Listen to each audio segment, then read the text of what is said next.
बघू शकता मंडळी, हे आहे बेसन सॉरी बेसन नाही, रागीचा चिला. यामध्ये एकदम कमी प्रमाणामध्ये बेसन म्हणजेच डाळीच्या पिठाचा समावेश केला होता, हरभऱ्याची डाळ आणि थोडंसं एकदम 1 चमचा इतकंच तांदळाचं पीठ टाकलं होतं. मग मीठ, मिरची, हळद आणि थोडंसं जिरा वगैरे, कोथिंबीर वगैरे किंवा जे पण आपल्याकडे जिन्नस आहे ते सगळं एकत्र करून मिक्सरमधून अशी छान फाईन पेस्ट करून घेतली होती आणि त्याचे असे छान कुरकुरीत असे डोसे बनवून घेतलेले आहे.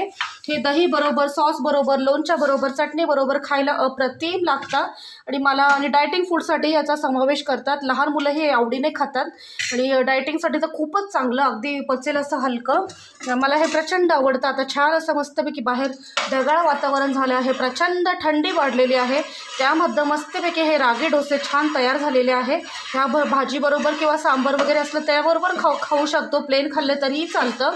छान आता मस्तपैकी हे खाणार आहोत आम्ही. तर तुम्ही